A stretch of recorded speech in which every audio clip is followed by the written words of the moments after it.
Alright, I want to show you another trick that I learned from Silver Fox.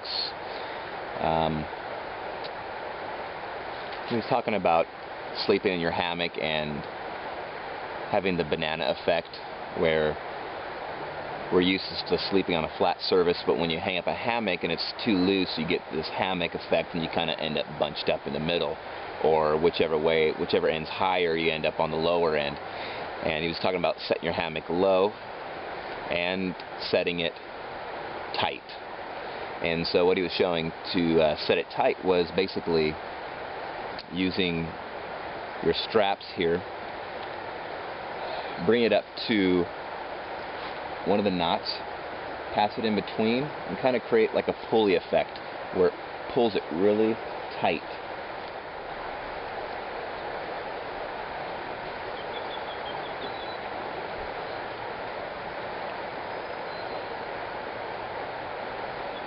Let's open up that carabiner.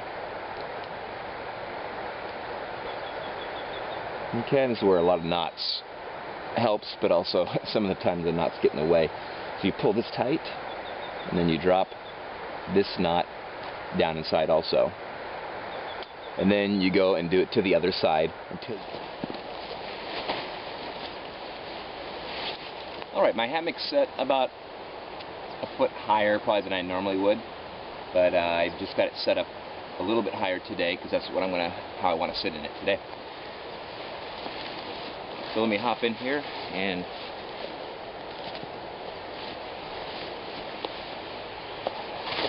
alright, so the hammock's pretty straight. Makes for a really comfortable night's sleep. One of the other comments that Silver Fox made was when you're laying in your hammock and you want to have it close enough to the ground to where you can, if your hammock's starting to rock around from when you get in, you can just get down and steady yourself by putting your hand on the ground. I'm going to show you a few tricks that I learned from using this. It's been raining a lot lately. It's been in the 50s, lower 50s, so it's been kind of cool, and had some wind. And so what I was doing was I was using the two layers that I showed you from the first video, where you put your thermarest and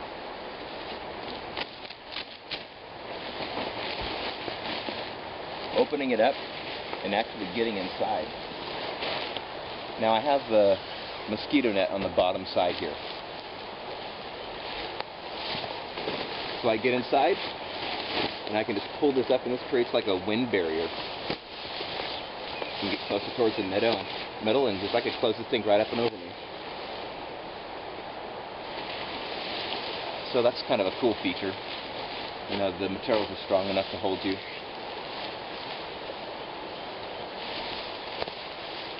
And this bottom layer here is waterproof. It's got a waterproof layer. This is the side that would go down on the ground if you're going to do a bivvy setup.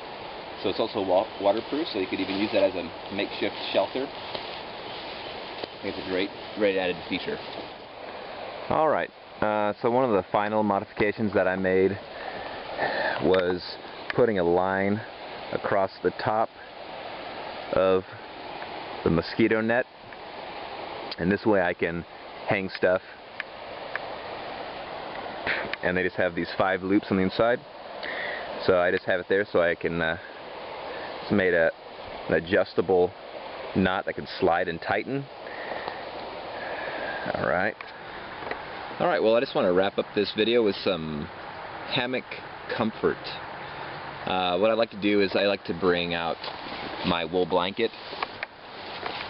Thank you, David Canterbury. Got this from Wilderness Outfitters. This Italian wool blanket.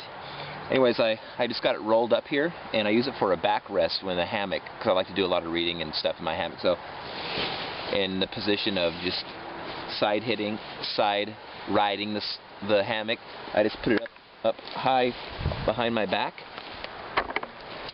and it lifts me right up.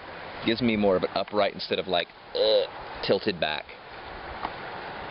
And I just adjust it to where I want it, and it makes into a real nice chair. And then also when I'm laying in it,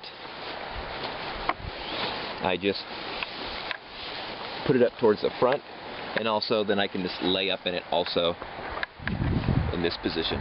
It just lifts me up, because a lot of times when I'm in a hammock, my neck's like all the way back when I'm trying to read, and I bring the book up. This way it just lifts my back up off the hammock, and I can just look straight and read, and doesn't have to kink my neck. So just a little added fun for the hammock. Alright, this is Matt with NorCal Bushcraft. Thanks for watching, and get out and enjoy the outdoors.